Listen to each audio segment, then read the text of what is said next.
Hi there, welcome to Willis Resilience TV here in the lobby of the Willis building in London. This is the channel dedicated to bringing you every step of 19-year-old Parker Leoto's expedition to the South Pole. Coming up today, we'll give you a news update, of course, on Parker and Doug's coast to pole world record attempt, and I can tell you now that they are still ahead of schedule. And we also take a look at the future of our buildings, asking can new technology create a safer and greener environment for our cities and workplaces. Also, we investigate the role of biofuels, crops like palm oil, which are being grown as a replacement for fossil fuels, but are they green? Meanwhile, back in Antarctica, the team are getting excited about reaching the pole. Yeah, we're at 100, so that's fantastic. And I think our next milestone will probably be 89, but it's 40 miles from here. So until then, we'll just counting down the numbers.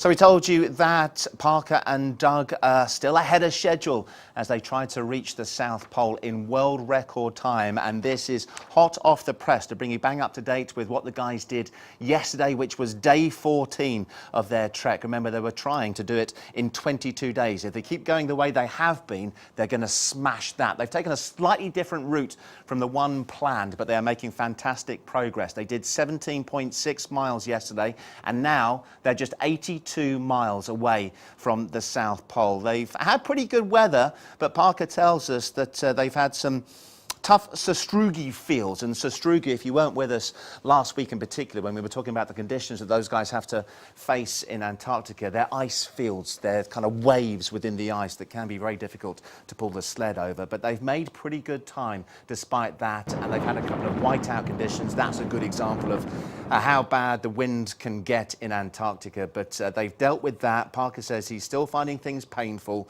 including his heel, his ankle, and his back. But despite that, they are positive, and they just keep putting one foot in front of the other. And if they keep going along this pace, 16, 17 miles a day, then they have a chance of reaching the South Pole by Christmas Eve, which would be phenomenal. So there you go. That's the latest news from Parker and Doug on the ice in Antarctica. You can keep up to date, remember, through the website, which is willisresilience.com, which has literally followed Parker every step of the way on this expedition. Now, Parker and Doug are getting closer and closer to the pole and feel more confident than ever that they are getting and going to set a new world record. Let's keep in mind, though, why this 19-year-old wanted to go to the Antarctic in the first place.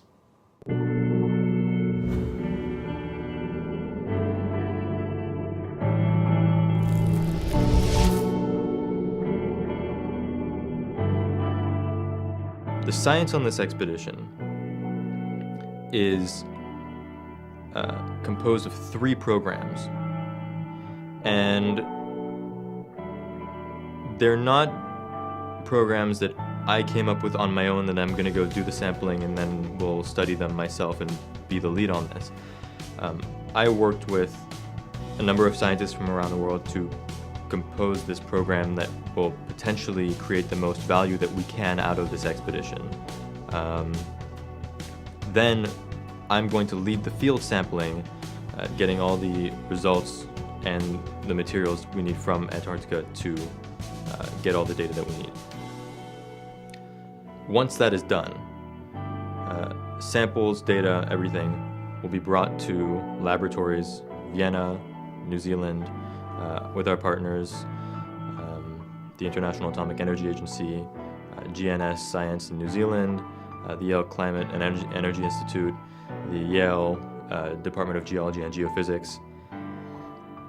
Key to this expedition is bringing together the right experts and to produce the maximum value that we can in our own way to the scientific community, and doing that in a credible way, which means not just going to Antarctica, taking a cylinder of snow and calling it a snow core, means doing sampling the right way and making sure we have really thought through what it is that we can do realistically, how we can contribute realistically, and what are the specific areas of climate science that we can contribute to.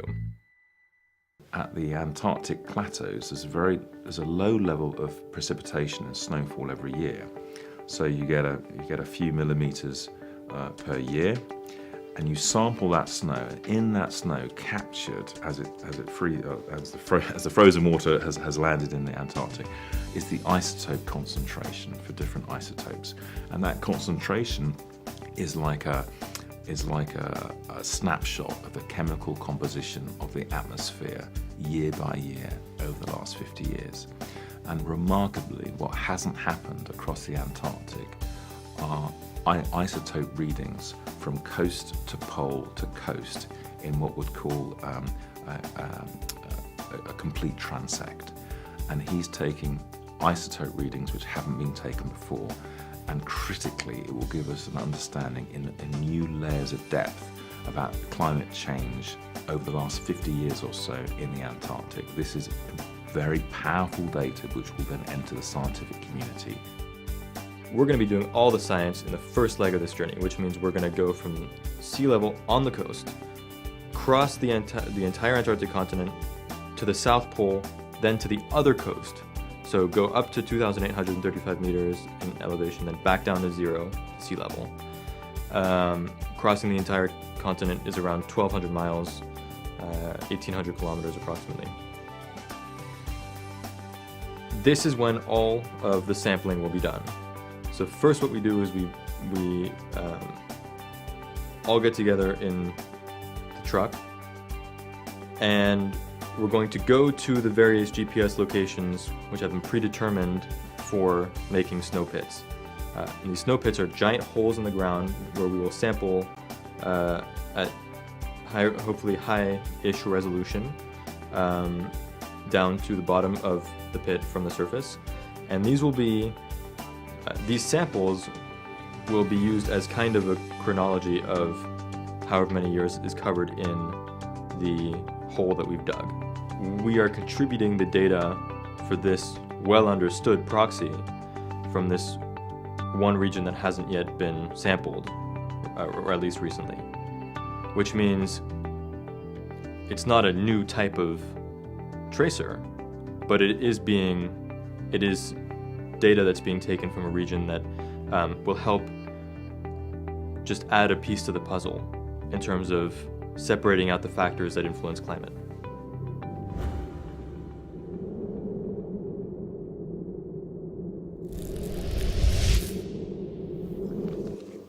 Well, we're joined now by a man who has a similar drive to Parker for over 20 years, not least in his role at the United Nations. Amir Dossal is with us. Morning to you, Amir. Nice to have you with us. Good morning. What did you do at the UN? You stepped down from the role, I think, 3 years ago. What was it you were doing there? So the last role was building public-private partnerships for the United Nations. And I was privileged to be part of an exciting venture when Ted Turner came to the United Nations way back in 1997, the founder of CNN. And he comes to Kofi Annan, then Secretary General, and he says, Kofi, I was worth $3 billion in January 97. Now I'm worth $4 billion. And that one additional billion is not doing much for me. Yes. And he says, look, my government hasn't paid its dues, so I'd like to give you that $1 billion, and then I'll recover it from Washington. So Kofi Annan looked at him aghast, saying, look, we can't take that money because the UN is about member states. Right. Nevertheless, he went and committed that. He created this foundation. We created an internal mechanism at the United Nations. And as a result of his arrival on the scene, many others came to the UN and said, if you work with Ted, why can't you work with us? We're also doing good things. So what was the purpose of the foundation? Essentially to help address humanitarian issues, help address women and children's problems around the world. And the idea was not to just give it as a donation, as a charity, but to do smart investments, investing in people, basically. And we did a lot of programs in Africa to help mother-to-child transmission of diseases, for example, addressing biodiversity issues, for example, protection of these World Heritage Sites. And Ted Turner never had an agenda except to say, how can I help the UN? Great. So it's a remarkable issue. Yeah, it sounds like you need more of that, perhaps. We need hundreds of those. Yeah.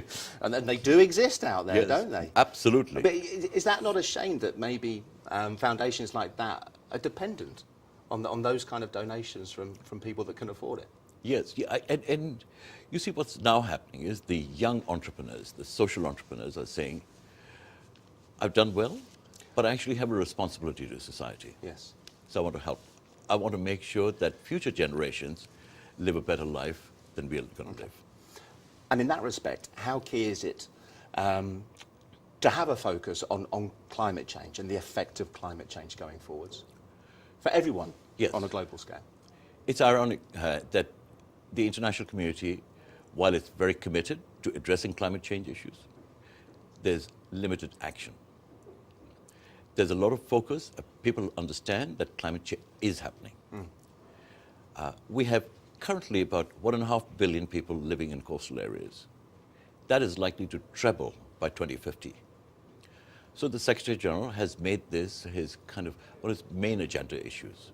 Next year, in September, he will host a major summit on climate risk and climate change. And what's the idea? His idea is, look, we need to catalyze people. We need to catalyze not just the governments, but also people, private sector. Rio Plus 20 last year was very effective. The UN came back with about $75 billion worth of commitments, mainly from the private sector. Now we need to convert those commitments into action. Some would suggest that the IPCC, which is Intergovernment Panel on Climate Change, and that is a UN body, Yes. isn't doing the job that it's supposed to. It's a little bit impotent, in a way. There are many scientists, and we've spoken to them here over the last couple of weeks, Amir, Yes. that are just aghast that we're still talking about whether or not climate change is or isn't having an effect on weather conditions, and therefore such an important issue for governments to tackle. And yet the IPCC can't say with all certainty themselves that that is Right, the case. right.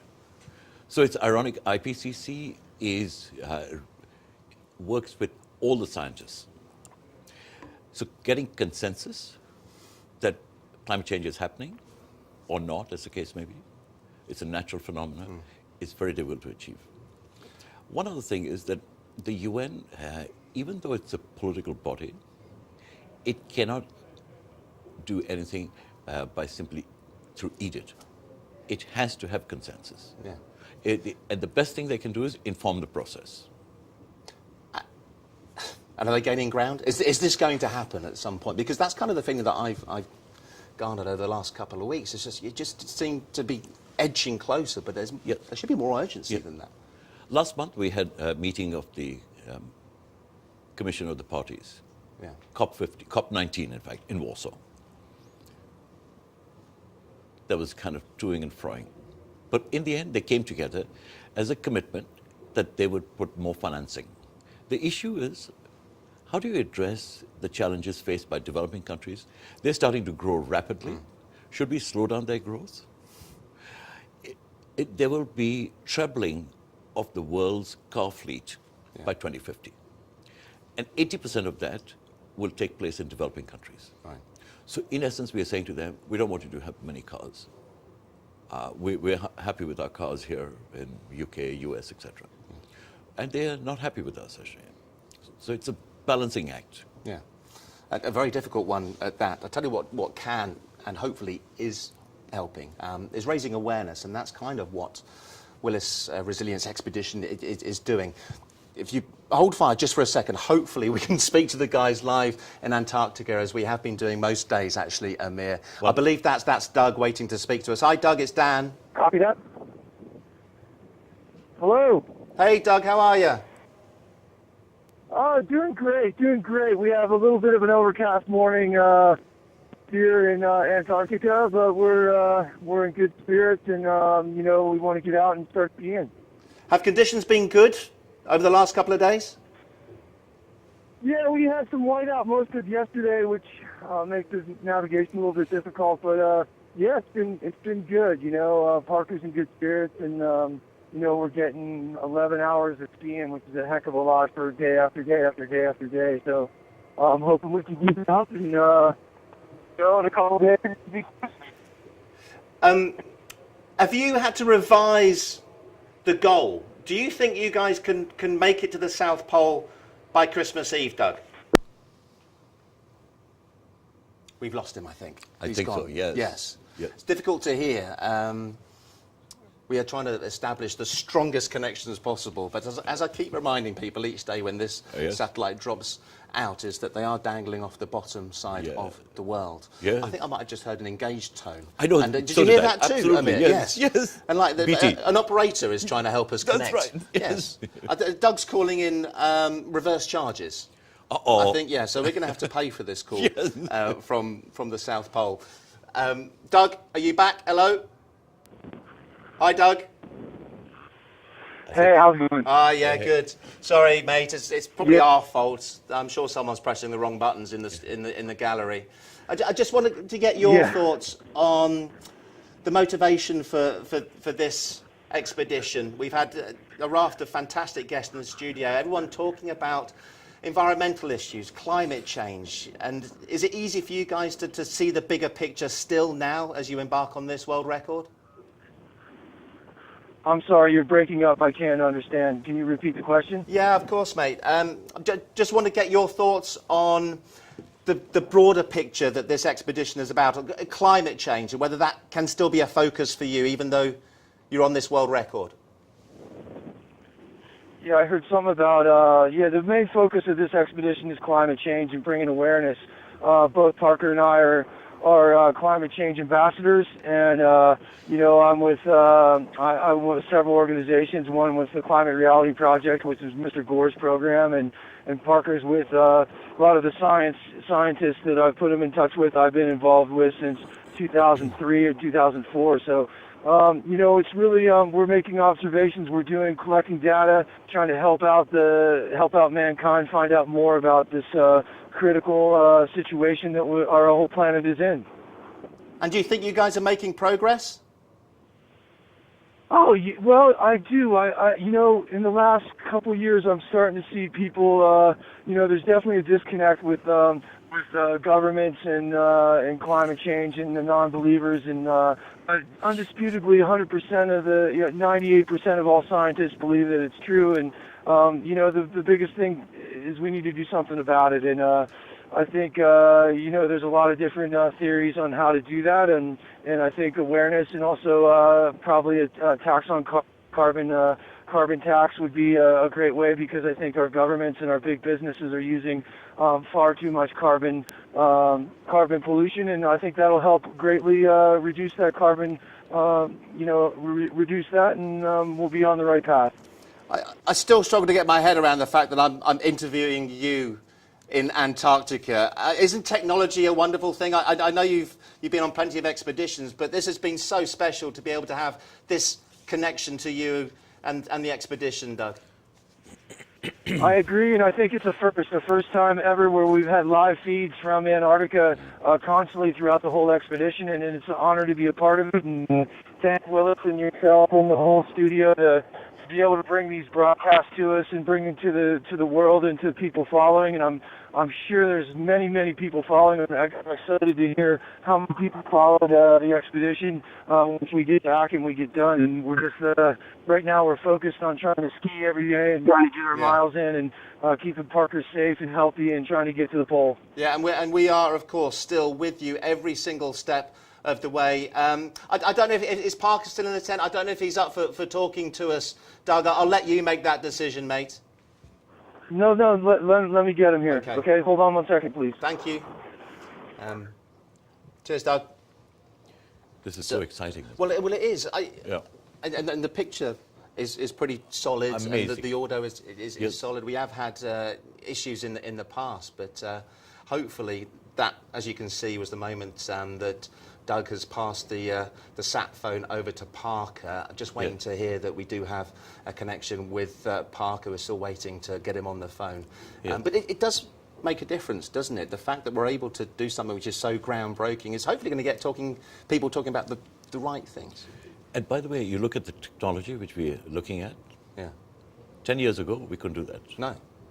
And in 10 years' time, there'll be a totally different connection, actually. Well, we actually had a scientist that spent 2 years of his life in 1968 studying in Antarctica, all in the name of science. And it's those kind of experiments that have obviously benefited those climate change scientists and have kind of got us to this point now where we're thinking we can hopefully make this world a better place. And we are very grateful for people like Parker and others who are out there, because they're actually raising the issue for us, making us understand that, look, there's the beauty of nature out there. Yes. We need to protect that. Yeah. We need to protect that because climate change is happening. Yeah. Well, so there's one prominent US politician that did his part to bring the topic of climate change to the fore. And Parker, I think, is probably a little bit miffed that he has to speak to me every day when he's been interviewed by this man. How old are you now? I'm 19 years old, sir. 19? When did you turn 19? Last month, actually. Last month. I thought my briefing had you at 18. So, when was the first time you set out to walk to the North Pole? I did my first expedition to the North Pole at 15 years old. Why did it take you so long? I started becoming interested in climate issues when I was very young, around 12, 13, and I started becoming interested from the perspective of just a kid who was interested in this issue that was supposedly going to be a big problem for my generation, but nobody seemed to be talking about it. And the Arctic became a sort of a beacon for me, a symbol for global change. And I thought that it could be a very powerful mechanism to communicate the importance of these changes by actually going there and communicating live from the places that were being hit the hardest. 19 years of age. It's remarkable, isn't it, Amir? Amazing. Yeah. Not phased at all, being interviewed by the former Vice President of the United States, Al Gore. Yeah. A great ambassador, and that's important, isn't it, for climate change, to have those kids. It's a really not fair to describe him as such. He's a man, but the next generation. Vice President Gore is an unbelievable man, but sitting next to him, I think he was overawed as well. Yeah. Listening to Parker. And you still have dealings with Al Gore, don't you? Al Gore is he's the voice for climate change. He comes to the UN and everybody reveres him because he says it like it is. He doesn't mince his words. He's been the champion for that cause. And going back to many Secretaries General, even Kofi Annan, Ban Ki-moon, they all count on him for advice when it comes to looking ahead. What are the new options? Because it's not so much the technical aspects of climate change, it's the politics of climate change which need to be addressed. And are you still addressing that outside of the UN? Very much so. Climate change is so interconnected with health and education, water, sanitation. Yes. When we talk about coastal zones, for example, we're involved in a new initiative called the Sustainable Oceans Alliance. That's directly related to the impact of climate change, sea warming. How are we addressing it? First of all, we need to measure how the sea is being constantly, the temperatures are starting to increase. And what is the international community doing about it? How are we helping those in the underprivileged communities? Well, you've probably got one of the most sensitive roles or jobs to try and bring everyone together on a global scale, and he's to be commended for that. Thanks so much indeed for now. I know you're going to come back and rejoin us in another little discussion a bit later on. Sadly, we haven't been able to get Parker up on the satellite connection. We'll keep on trying and hopefully chat to him very shortly. But he and Doug have been skiing, as you know, for 11 hours a day across the Antarctic, pulling their own body weight across some pretty tough terrain. But Doug, you know, still remains one of the most positive guys in the world.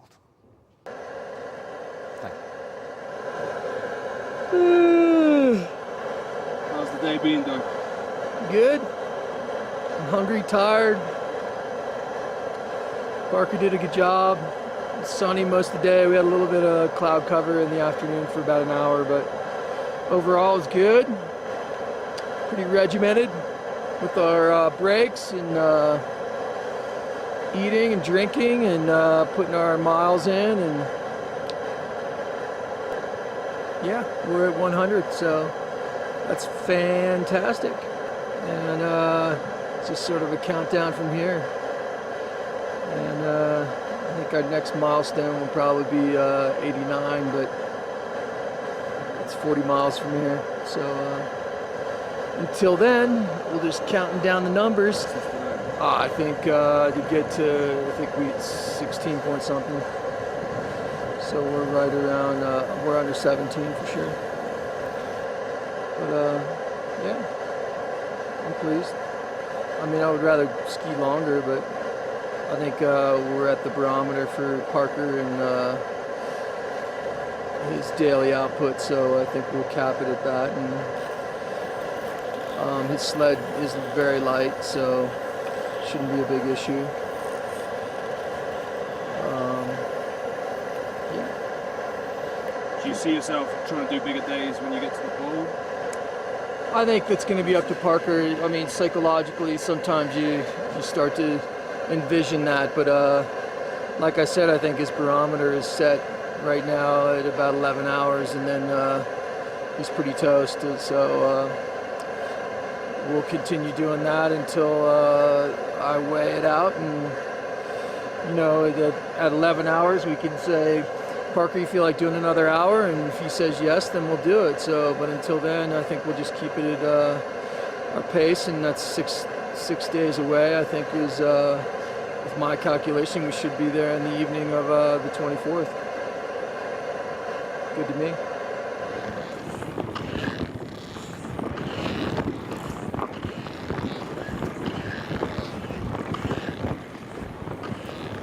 Well, being just days away from the pole, we all feel a little bit happier about how Parker is feeling now. And Doug, of course, has had a huge role in that all the way through the last couple of weeks. Parker, though, has had his problems, a lot of health issues. And he just keeps on going every day, 11 hours on the ice. But it has taken its toll somewhat. We're joined now by Dr. Raj Joshi, a man who's been a doctor on a number of expeditions yourself. And you've been to the Antarctic, haven't you, Raj? I have, yep. Now, I was on a month-long expedition to Antarctica about 3 years ago. We were doing some climbing over there, so that was kind of fun. So you know how tough it can get and how hard it is on the body. Absolutely. I mean, what Parker's doing, it's an incredible feat, really. I mean, Antarctica, it's what I call quite a harsh and hostile region. Yeah. I mean, it's very, very remote for a start, so, you know, if anything goes wrong, it can be difficult getting someone from there and evacuating them back. Does it get any more harsh and inhospitable than there? Probably not. No. I mean, it's got everything, you know, it's got severe environment, you know, severe cold, but it's got other things which people don't realise. It's got altitude. People don't realise actually going to the South Pole, you've got to be at altitude. And for myself, I did a lot of climbing, so I work at altitude quite a lot, and I know that is actually one of the harshest environments anyone can actually encounter in the world. Right, stay there. Hopefully we have established a connection with Parker in the tent as he's just about to start the 15th day. Hi Parker, it's Dan. Hey, Dan. Hey mate, good to hear from you. Doug, as always, sounded really mega positive. How are you this morning? Great. No, everything's going fantastic. What about aches and pains? We've actually got a doctor with us in the studio that has been on expeditions himself, up mountains and even across Antarctica. How are you feeling? Have you still got some pain? A little bit. Just some stuff in my tendon, my right ankle, but otherwise we're fine. And mentally, still positive? Yeah, just trying to take one step at a time, not think too much about the pole. I think we're really getting close.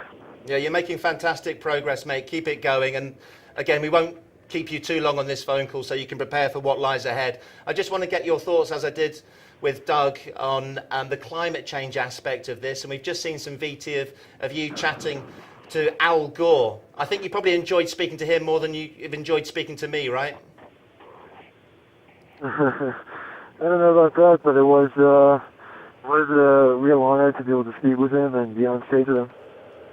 And what you're doing now, hopefully, will open a few more doors, and there'll be more influential people that you'll be able to meet with, Parker. Well, I just hope that what we're doing really just opens a bit of dialogue and better information towards which can eventually be used to influence policy. All right, last couple of questions, mate. The same thing today, just mile after mile and try and get through 16 or 17, or are you going to try and do a little bit more? What's the plan? I don't think that we can really go that much further. I think we're really at our limit right now, but we're going to try to get in 16 and 17 if we can. Yeah, and if you keep that up, then you could get there before Christmas Day, which would be fantastic, wouldn't it? Yeah, well, we'll see. You know, we can't guarantee anything, of course, but we're going to just do our best. Okay, mate. Well, listen, thanks again for taking the time to chat to us. Keep going. We've got the weekend off. I know you don't, but we'll all be thinking of you and keeping bang up to date with your progress. Good luck, Parker. Thank you. Have a great day. Cheers. It's easy to forget. We're trying to produce a live TV show here, so we've got our own issues, and we have to think about our own resilience here. But it is hard or easy to forget what they have to go through, and the fact that they probably don't want to be speaking to us right now. Can you imagine having to do that every morning, being woken up in your tent, speaking to someone like me? No, I couldn't, to be honest, Dan. I mean, no offence, but I mean... None taken. I can understand why they probably want to be cozy in a nice warm sleeping bag with the environment they got around them. And how important is the rest aspect of this? They have made good progress. Part of the trek went up and over the transantarctic mountain range before they hit the plateau. So that was much slower going, and they were behind schedule. So I guess maybe the instinct for these guys is to do more than they should do. But how important is the rest element? It's extremely important. I mean, the fact they're doing an expedition every day, just the daily grind, really takes it out of you, both physically and also mentally. Yes. Because in that sort of environment, you need that attention to detail. You've always got to stay focused. So on the psychological side, if you don't stay focused, bad things can happen. If you've got a little bit of skin exposed to the extreme sort of temperatures, you can get frostbite. So they're always thinking, you can never rest.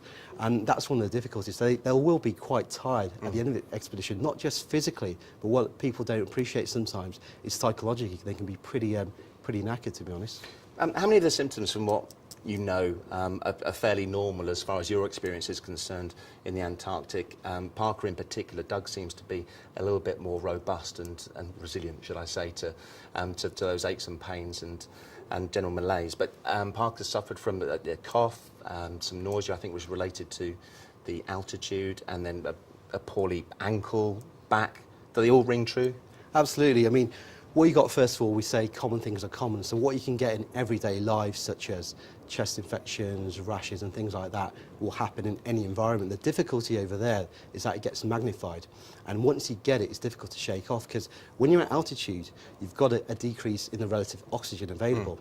And the problem is your body needs to heal with oxygen. So if you don't get that oxygen, you can't shake off these infections. And sometimes you don't get rid of them unless you've actually come back home to sea level. So that's one difficulty. And then other things like, for example, rash. I heard Parker had a sweat rash around the groin area, which is a common area. And people don't realise that they hear the term sweat and you're thinking, well, you're in the cold, you're in temperatures -30, -40. How can you be sweaty? But the fact they've got that sheer physical effort every single day, it means that actually inside, even though it's cold outside, inside in all their garments they're wearing, they're going to get quite heated up, quite sweaty. And then what happens is when you get a sweat rash developing, that becomes really irritating, and that actually can affect you psychologically. Little things like that get magnified, and that's one of the difficulties. We've heard also that sweating too much isn't a good thing. No, I mean... Not just for the rashes. I mean, if you sweat too much as well, you get dehydrated, and you lose vital body salts. So it's really important that they actually nourish themselves well to actually get in the vital body salts. But also, as well, hydration is a key. Hydration from when they sweat, but as well at altitude, you get dehydrated really quickly, because your breathing rate and the depth of your breathing increases significantly, which means you lose actually a lot of moisture, not just through your sweat, but also through your breathing. So it's important they stay on top of the hydration. You've been involved in some high-profile treks up some very big mountains involving some celebrities over here in the UK. How would that compare? Going up, is it Kilimanjaro? Is that the trek, the notable one that you did not too long ago? How would that kind of feat of endurance compared to trekking across the Antarctic? I mean, Kilimanjaro is quite a challenge for most people, but to be fair, it's not in the same league as what Parker's doing. It's quite an extreme expedition. For me, I found that trip challenging because I was leading a group of 9 celebrities, but I also had a total crew of 33 people to lead, which included people like the film crew, etc. So for me, the challenge for me, the peak itself for me was fairly straightforward, but the challenge for me was the leadership angle and the fact that I actually come back mentally tired from these sort of expeditions when I'm looking after so many people. But it's not in the same league as what Parker's doing. Right. Parker's in a real hostile environment. Film crews, generally speaking, are kind of ugly, grumpy, uncooperative, unmotivated, aren't they? Yeah, that's yeah, you see that? Who wants to see that? No, they're some of the best blokes that I know in the business. That's a lie, that. What about when you reach your goal? The feeling and how that can change you as far as your medical setup is. That's the worst question in the world. Do you know what I mean? Like how you feel, your well-being. Yeah. It actually can be quite a dangerous time, to be honest, when you reach your goal. I know from the climbing side, more people generally, unfortunately, die on the way back down. And then you look at Antarctica, you know, when the great expeditions like Robert Falcon Scott, who unfortunately reached the South Pole but didn't make it back. And there's lots of reasons for that. That's why I've got to say you've got to stay mentally focused, because people sometimes reach the goal and think, yeah, great, I've done it now, you know, I can switch off and relax. And that's when complacency sets in. So if you don't stay focused, you're more likely to make mistakes on your way back. And the other issues you've got is actually you've used up all that energy to get to your destination. So I always say you've got to keep a little bit in reserve, because you never know when you might need that in the tank. And then you've got the logistical aspects, so things like rations and things, fuel. So what quantity of food have you got left to actually get yourself back, or hydration issues? Yes. So you've got all these factors to think about. So it can be quite a dangerous time when people actually reach their goal. And then when they do finally, assuming that is okay and everyone gets back safe and sound in one piece, when you get back home, can you then just sort of, Christmas time, eat and drink whatever you want? Do you have to be mindful of how you sort of integrate yourself back into a normal way of life? To be honest, I think that's actually the best idea, eat and drink merry after the expedition. What I generally say is when you do an expedition of extreme nature, when you come back, you need a bit of time to really chill out and veg out, let your body and let your mind recover. And I've noticed that people who come back and straight away want to do this and that, they can feel quite tired, because, you know, when I was on my Antarctica expedition, I lost about, and to a man as a team, we lost about 1.5 stone in weight, so about 10 kilos. Physically you drain, and at altitude as well, you lose more muscle mass. So you need to recondition and train your body once you get back. But I think the first few days, you do need to just unwind. And it should be easier, shouldn't it, for a young man like Parker, 19, they're more resilient in general, aren't they, as far as their physique and physiology is concerned. Raj, really interesting stuff. Thanks very much indeed for coming along, and good luck on any further expeditions that you embark on. We look forward to seeing them on the telly too. Thanks very much. Now then, while Parker and Doug have been battling the elements, the other 3 members of the expedition team have had the luxury of Icebroker, but it hasn't all been plain sailing in the truck.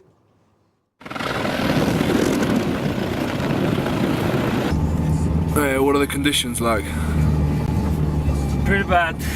We have really big Sastugis, and it's taking us a huge lot of time to get through this. I mean, we've been driving for 20 hours or so.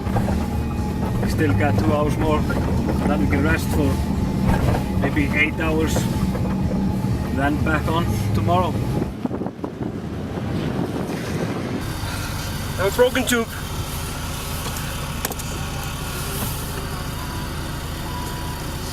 Well, we were refueling, and then I noticed a fuel leak from the extra tanks. There are 2 tubes in it, and they just got broken, so I have to replace them, and that's done and taken care of. And now we're done refueling, and now we're gonna take all of our together and put it on the truck and head down the Leveret. Hopefully today we can make 300 kilometers. I'm hoping. We'll see. Let's hope so. Yeah.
if you're just tuning in, Parker and Doug are making great progress. As things stand, they're just 82 miles away from the South Pole, and if they can keep this pace up, they have every chance of reaching that goal by the end of play on Christmas Eve, which would be an absolutely phenomenal achievement. They were hoping to do it within 22 days, but if they can get there on the 24th of December, they'll be doing it in 19 days, and that would establish an incredible world record. We also saw a VT about Icebroker. That's the comms truck, the communications truck, which is following their progress. It's 4 times more fuel efficient than any other vehicle ever used in Antarctica. But one type of fuel that is arguably greener is something called biofuel. And to discuss the role of biofuels in society and in big business, perhaps in particular, we are joined by Kenneth Richter of Friends of the Earth. Hi, Kenneth. Julian Roberts, who's been on this sofa before, head of agribusiness at Willis. Hi, Julian. And returning Amir Dossel, who spent 20 years at the United Nations and is involved in bringing people around the world, forming these partnerships and hopefully moving in the right direction when it comes to solving problems and maybe living a little bit a better life. Kenneth, let's start with you though. When it comes to biofuels, can you give us a basic rundown of what they are and how they're used? Yeah, there's quite a variety of biofuels. So when you talk about biofuels, you have to be very careful what you're actually talking about. So you could use things like used chip fat and turn that into fuel, and that's generally a good idea. You're using a waste product and actually make fuel out of it. Generally that's a good thing. But there's also increasingly, or the majority of biofuels we're seeing at the moment are made from food crops, so things like wheat, sugar cane, palm oil, and a range of other crops being turned into fuels. Now the idea is that that will be good for the climate because you're using a plant, even though you are actually emitting CO2, that CO2 would eventually be reabsorbed into new plants, and therefore you have this idea of a sort of carbon neutral cycle. However, the reality looks quite different, and we now know that the majority of biofuels are actually no better than fossil fuels for the climate. Is that a definitive science as far as you're aware, Julian? Is that an actual fact? What, the biofuels aren't necessarily achieving the targets they set out to do. Well, are they not as green as we first thought? Well, I think if you account for all the carbon components of their production, the answer is probably yes, because, of course, the food crops that Kenneth has mentioned there are grown intensively. So there's fertilizers, there's chemicals, there's the production and cultivation costs that go into it. There's then this transportation on top of that. So what initially seems like a conceptually carbon neutral proposition becomes increasingly more expensive in carbon terms. So arguably, yes, it's a highly debatable point from a pure carbon point of view. I mean, can you see why the production of biofuels has increased in certain areas of the world in recent years? Yeah, I think one of the underlying factors is economic growth. Wherever people grow biofuel crops, for example, it's simply because the market demands it, whether it's in the West or in the developing world. And it is very difficult to change that phenomena when people say, why are you trying to take my livelihood away? They're less concerned about the benefits or otherwise of biofuel. As Julian rightly pointed out, if you take the whole package into account, it probably is not that cost effective socially and economically. Not necessarily beneficial for the environment. Right. But to change that mindset is not that straightforward. Go ahead, Ken. Well, I've got a slightly different view on this because biofuels are not actually market driven. Biofuels are driven by policy targets, by targets set by policy, and they were set by policy because the idea was that they would help to combat climate change. In what regions of the world are we talking about specifically here?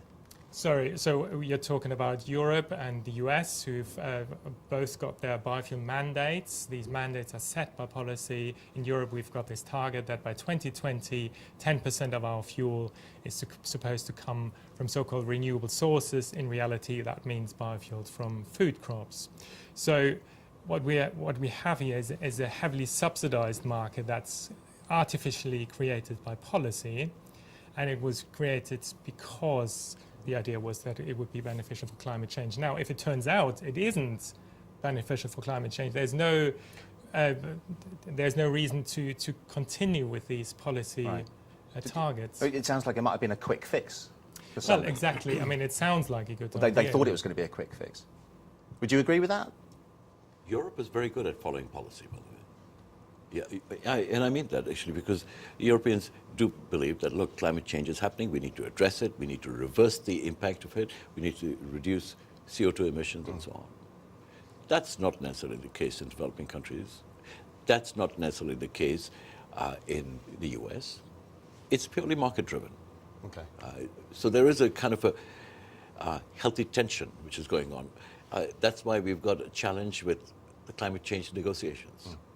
It's about financing. It's about adaptation of new technologies. Right. It's transfer of technology. Gillian, what have you found? I agree with you. I think in agribusiness, the quick fix allegation is a good one. I think at the time when we were first talking about this, it was conceptually very attractive, the idea of just using green fuel. I'm sure if you spoke to most people in the street, is biofuels a good thing? They'd say, yes, of course, why not? You know, but it's only when you look beneath it and you look beyond it to see what actual the implications are. This is actually, good intentions and unintended consequences. So how did the insurance business view it at the outset? Did you look deep enough, or did you go, this is great? I think, to be honest with you, at the outset of all this, we all probably felt the same way. I don't know whether Kenneth... You always had your doubts. To some extent. Yeah. Right. And it's only when you then look beyond this, and I think here we spoke of food security the other day, and this is the point here. It's the interactions of other parts of the food system that we need to have regard for. There's already volatility about food production. This is just making it worse. So what are the main issues? What's the biggest beef, for instance, that you guys at Friends of the Earth have when it comes to biofuels? Sure. So the biggest issue here is scale. You can do, as I said, for example, you can use chip fat for biofuels, and that's generally fine. It's a good idea to do or any that. other waste product. Or any other potential waste products. The problem is these are very limited resources, and so if you have this 10% target, you need massive amounts of food crops to meet this target. You need massive amount of food crops to produce enough biofuels to meet that target.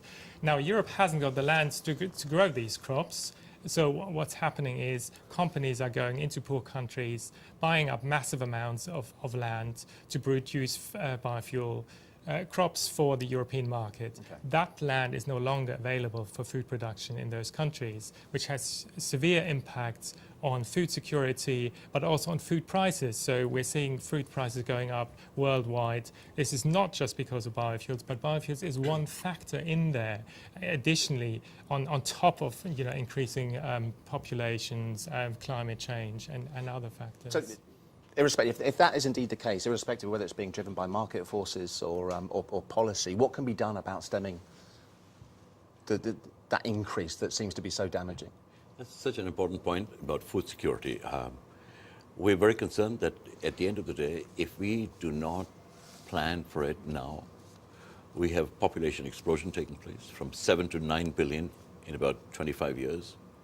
How do we feed that new element of the population? So Secretary General Ban Ki-moon of the United Nations is planning a major climate change summit in September of 2014. And one of the primary goals of that is smart agriculture. How can we address this issue of food shortage, water-related things, water sanitation? And it's about adaptation of new technologies. Africa has the land, but does not have the productivity. Right. So we need to help African farmers be more efficient and productive. Is there a role for biofuels going forward with regards to production of energy? There is, but I think we have to be very careful about the sources of those biofuels. As Kenneth said, things like used cooking oil is unquestionably good. It would otherwise be waste, so we're happy to do that. The trouble is you can't obtain scale from that. There are other technologies like algae and other possibilities that are out there set for the future, but right now they simply cannot produce enough volume to make a difference, and certainly not to achieve the mandates that the EU has set. Yeah, would you agree with that? From what I've learned over the last few weeks is there doesn't seem to be one definitive answer to this as with regards to energy production going forwards, and that has to be even bespoke depending on where you live. So you can't, as long as it's the right kind of biofuel, then it's okay. Well, as you know, as we said, it's about scale here. So at the moment, some of these future biofuels that we're talking about, potentially from algae, they're just not there yet. So we can't have set targets that can't be met sustainably at the moment, because you would need food crops to meet them. In the future, yes, there might be a role for some of these advanced fuels, but until they're actually available on a large commercial scale, we can't set policy that can't be met sustainably. Thank you very much, gentlemen, for coming in and talking that. It's certainly an issue that I don't think gets enough column inches in the papers or airtime, so it's nice to deal with this topic on the show. Thank you. Nice to meet you all. Thank you. Now, this wonderful building that we're in, this is the lobby of the Willis building that we broadcast from, was designed by Sir Norman Foster, and it's renowned for its green features, I'm pleased to say. If our cities in the future are to thrive, buildings like this need to become more than just a good example. What is the future of our buildings then? Nikki Shields reports. Back in the 1950s, London was emerging from a war that had damaged over 1 million of its buildings. The future was prefabricated and our cobbled streets became paved and extended into the sky. But this is the future no more. Some of the estates are actually protected, but most of them have been torn down and we've had to start again. So where do we go from here? Half of us live in cities, but this will increase to 7 in 10 of us by 2050 as more people in emerging nations migrate to urban areas. Because of this, we've seen a building boom across the globe in the last few decades. These massive structures cost millions of pounds to build, but they also use a huge amount of energy to keep them powered, heated and ventilated. In fact, the Shard behind me, the tallest building in the EU, cost £500 million to build. Although impressively, 95% of the building materials came from recycled sources. I've come to the Crystal, which Siemens claims to be one of the world's most sustainable buildings, to see what the future may hold. The passive and the active elements of the Crystal make it one of the most energy and resource efficient buildings around. Altogether, the building is about 50% more energy efficient than similar buildings. And as it's an all-electric building, that's no fossil fuels are burned on site, it produces 75% less CO2 than similar buildings. One new building that's got people sweating is number 20 Fenchurch Street, dubbed the walkie-talkie. Its concave glass facade focuses sunlight onto a small area, dazzling passers-by and melting cars. But this isn't the first case of buildings turning into solar scorchers. The same problem occurred 3 years ago at the Vendara Hotel in Las Vegas, which became known as the Death Ray Hotel. So is this glaring problem a one-off, or is building with glass really the way forward? First of all, the glass facade here is triple glazing, so it's very energy efficient. And then the positioning of the building also provides a natural shade for the building. Solar power is a big part of our future in the UK. In the last 3 years, the amount of energy generated by solar panels on buildings has increased by a factor of 20. The rooftop is covered with solar panels. They provide about 1/5 of the energy on site, but enough energy to actually run the ground source heat pumps below the building, which produce all the warm air on cool days and cold air on hot days. So how does the idea of resilience actually come into these sort of new sustainable buildings? I mean, climate change is definitely impacting our weather patterns. Our weather is becoming more volatile. Hurricane Sandy showed us all, I think we've all seen these scary but also spectacular pictures of Manhattan blackout. It showed us that even the most modern cities are vulnerable to these extreme events that we saw. We looked into the electricity grid and saw what technology can do to ensure that the city remains online. Well, I think there are a number of things that we can focus on. Solar panels, smart building material, and increased resilience. And let's not also forget that we can focus on retrofitting the existing buildings that we live and work in today. So maybe the future of our buildings lies with updating the past. Well, let's talk more about this. Nikki is with us in the studio alongside Amelia Plotka, who's a sustainability expert at the Royal Institute of British architects. So nice to see you both. Nikki, let's talk more a little bit about the Crystal building. It looks fantastic. Yeah, it does, we need more of them. It's a very beautiful building. Well, that's the thing that struck me first and foremost, but it's also green and sustainable. Exactly, you know, so as we were saying, it is one of the most sustainable buildings in the world today, which is sort of quite impressive in itself. They use solar panel on the roofs. They have ground source pumps, so in other words, we can sort of heat the water. They go, I think it was about 150 metres underground, which is quite impressive. And it is an all-electric building, so it's not burning any fossil fuels on site, which again is, you know, the future for hopefully other buildings. So an ideal case study for you as far as this is concerned, but was that difficult to find? Are there many around like that? There are a few more. I mean, you're, in fact, one of the buildings that you work at. Yeah. The WWF. I don't work at the WWF. We're actually based at Portland Place, but is that a green building? Very sustainable. It's getting there. We're actually in the process of an office move. We're moving next door. Is it for that purpose? Oh no, I've put you on the spot here. That's really unfair, Amelia. I do apologise. Yeah, but the new offices will definitely try to showcase sustainability. But yeah, the WWF building is quite amazing. It's based in Woking, and it's been built completely from scratch. And as at November this year, it's been the most sustainable building in the world. That's pretty much down to, you know, the way it was built, really. Actually, some of the materials that was built from were recycled from the London 2012 Olympics. Okay. And they've got a lot of glass to maximize daylight. You know, they've got natural ventilation from recycled cowls, solar panels. So it really is quite a piece. So what are the other measures, the criteria for being the most sustainable building in the world? It really is not only about the building, really. It's a whole environmental assessment. It's pretty much thinking about a building not only in terms of the materials that were used to build it, it's also the construction process itself. It's kind of making sure that the way it's built, that the machines employed in putting the building together are, you know, as little carbon intensive as possible. And it's also designed to be run efficiently, and also when you demolish it, that's also very sustainable as well. So it's really the whole life cycle of a building, not just the structure itself. Well, hopefully it wouldn't be demolished for hundreds and hundreds of years, not. if at all. Let's talk a bit about the design, which is obviously key to architects and members of your association.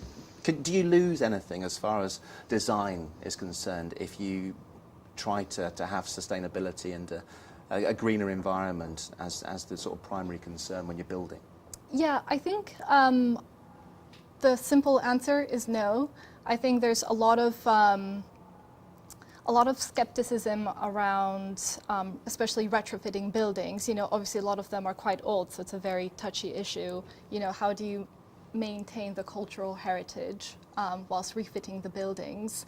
But I think it's quite a creative process. You know, you get to use materials that maybe usually you wouldn't. For example, Japanese cedar wood, which turns out to be very resilient and robust, is a completely new material. So not only do you get new types of materials to be used, but you can also be creative in the way you design. You know, it doesn't have to only meet energy efficiency standards. It can also be a completely new facade that's more flexible. So definitely not.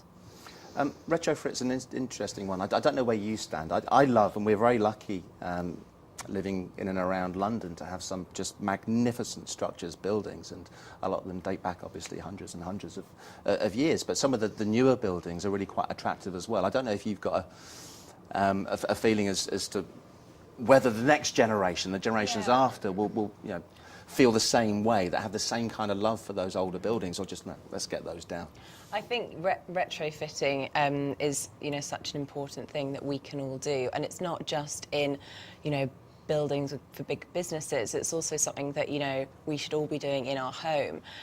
Something that, you know, it used to be a real buzz. Yeah, everyone was putting insulation in their lofts. You know, that's a kind of a common thing for everyone to do, but it's kind of looking back and taking it to the next level. A lot of people now have double glazing, but actually you've got to check the efficiency of that double glazing. Are there actually sort of any air gaps? You need to make it, basically sort of seal it to make it as tight as possible, and you will really see a massive difference in the amount of energy that you use at home to heat.